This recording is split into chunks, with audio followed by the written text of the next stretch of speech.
I've often heard, many are called, but few are chosen. I never asked for either, to be honest. Though, maybe that's how being called or chosen happens. I grew up in a Southern Baptist church and went to a mostly white Christian school. I moonwalked between mono-tempoed Christian hymnals and deep gospel spirituals that turned the church into a concert.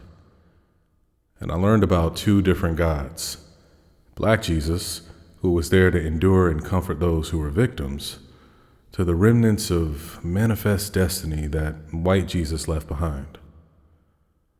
All while wondering if a third existed for boys like me. Boys who were different.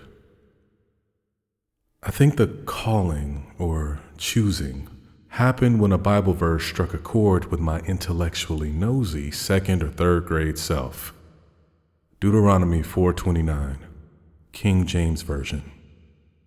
But if from thence thou shalt seek the Lord thy God, thou shalt find him, if thou seek him with all thy heart and with all thy soul. I thought to myself, if I search for God, then I can ask him all of my questions because some things just ain't making sense. Since then, I went from being afraid of hell, like most religious folks, to going through and making it out of hell, a rite of spiritual passage. Spirit, soul. I think of them as the breath of life, the forces that fill my lungs and what, ultimately, keep me alive. I've been on a journey these past 4 years, unsure of where I was headed. The only thing I was certain about was the one thing in my control: my breathing. The path was shrouded in the gray, a fog unlike any I've experienced. Each step was one of faith, as I could barely see the road ahead of me. As I continued onward, I felt the ground beneath my feet incline. I was unsure of where I was being led. Still, each breath reminded me that I was still alive and grateful for how far I had come. I met many questions as I climbed this mountain. Some were my own, others from on high. But there were two questions in particular that shifted the air around and within me.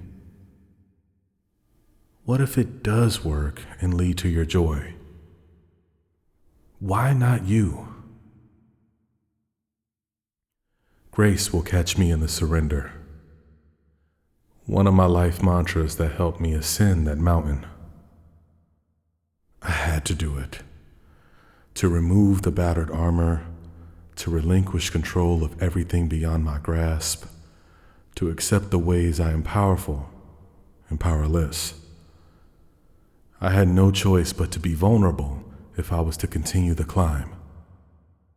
And for the first time, I felt the weightlessness of being unclothed, and it led me to ask, is this what it feels like to be free? The first taste of freedom turned my stomach. What do you do with this? I lamented. I sat there, frightened at what I learned, too distraught to comprehend. For a long time, I never understood the difference between passion and compassion until I learned the root of it was something I knew well: empathy.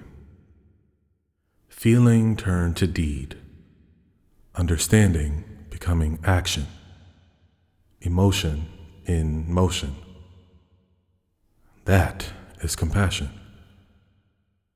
And the moment it made sense was when I felt the gravity of my fear. I was compelled to save myself, and I dared to move. My journey was a deeply rich and spiritual one. Through it, I learned that, like me, God is a poet. I was called to this mountain, not to conquer it, but to become it. to reach its summit and feel the earthquakes of benevolence, to connect to the trees, the lakes, the stars, the skies, the kingdoms, the air, the life force. Through my journey, I learned that I am a child of the twilight. The sun dances to my wildest dreams. The moon cradles my deepest feelings. Both are witnesses and co-authors of my stories. And now, I sit atop this mountain with many more ahead of me as I reflect on what I've learned. I am a mountain full of air. I am a child of the divine, and I am a child of love. Ashe.